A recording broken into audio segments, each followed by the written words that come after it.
বঙ্গভঙ্গ রোধ করার জন্য সাম্প্রদায়িক অপশক্তির মূল হোতা রবীন্দ্রনাথ ঠাকুরদের মতো সাম্প্রদায়িক এই সকল অপশক্তির গুণকীর্তন বাংলাদেশের মানুষ ভালো চোখে দেখবে না।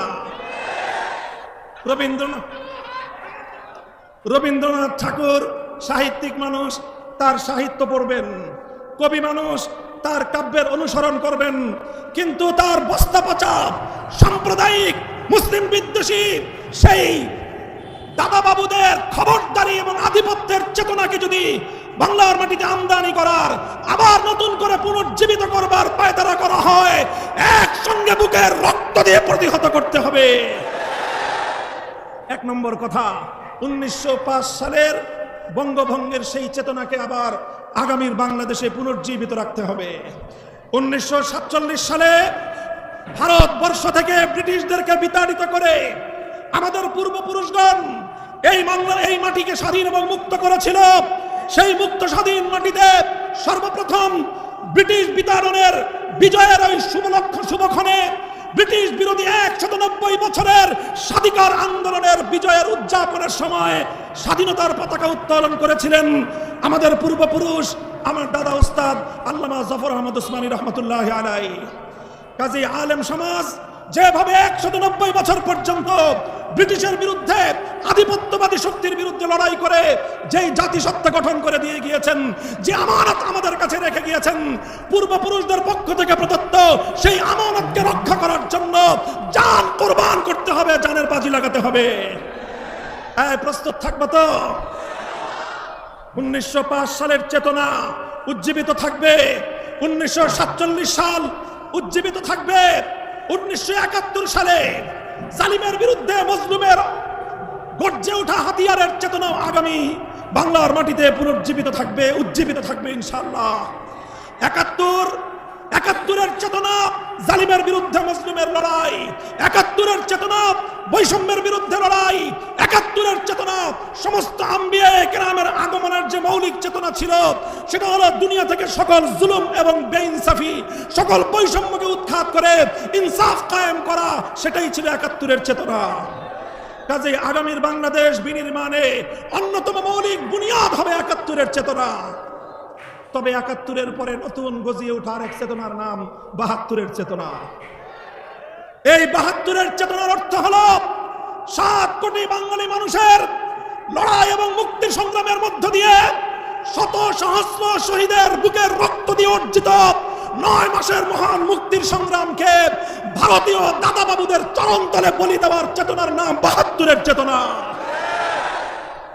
লম্বা ইতিহাস বলবো না, সেই 72-এর চেতনাকেই প্রতিনিধিত্ব করে 72-এর সংবিধান, যে সংবিধানের মাধ্যমে মুক্তিযুদ্ধকে হত্যা করা হয়েছে, যে সংবিধানের মাধ্যমে বাংলাদেশের স্বাধীনতাকে ভারতের চরণতলে বলি দেওয়া হয়েছে।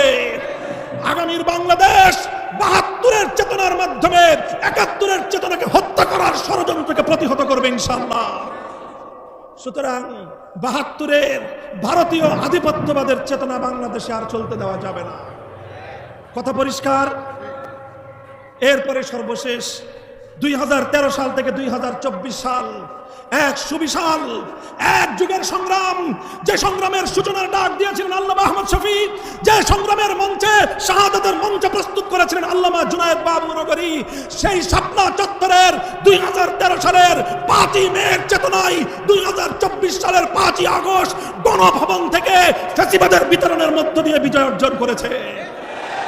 সুতরাং 24-এর চেতনায় ফ্যাসিবাদ বিরোধী আন্দোলন এবং সংগ্রামের চেতনা থেকে যারা হেফাজতের শাহাদাতের রক্তের দাগ মুছে ফেলতে চায়, যারা আল্লাহর পয়গম্বরের সত্যিকার আশিক নবী উম্মতের রক্তের দাগ মুছে ফেলতে হয়, তাদের ইতিহাস বাংলার মাটি থেকে মুছে ফেলতে হবে, মুছে ফেলতে হবে।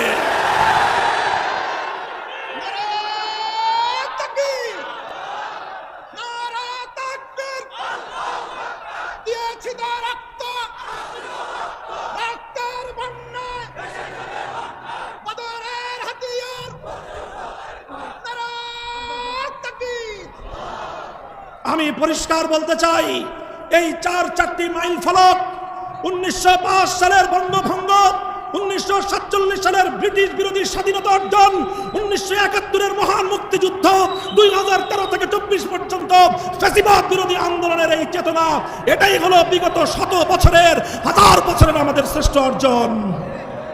এই অর্জনকে যদি কেউ নেগলেক্ট করতে চায়, ওর জিহ্বা টিনে ছেড়ে ফেলে দিতে পারবেন আপনারা।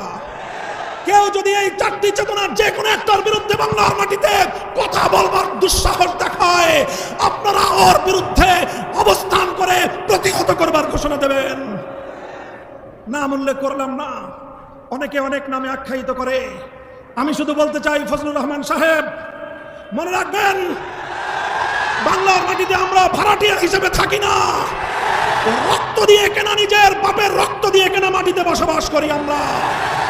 এখানে আমরা অনেক রক্ত দিয়ে 1905 সালে বঙ্গভঙ্গ করেছিলাম, অনেক রক্ত দিয়ে ব্রিটিশদেরকে বিতাড়িত করেছিলাম, অনেক রক্ত দিয়ে 71-এর মুক্তিযুদ্ধের মঞ্চ প্রস্তুত করেছিলাম, রক্ত দিয়েছি শাপলা চত্বরে, রক্ত দিয়েছি জুলাই বিপ্লবে। সুতরাং আমার রক্তের সঙ্গে যদি কেউ গাদ্দারি করতে চায়, তার জিভ আমি টেনে ছেড়ে ফেলবো।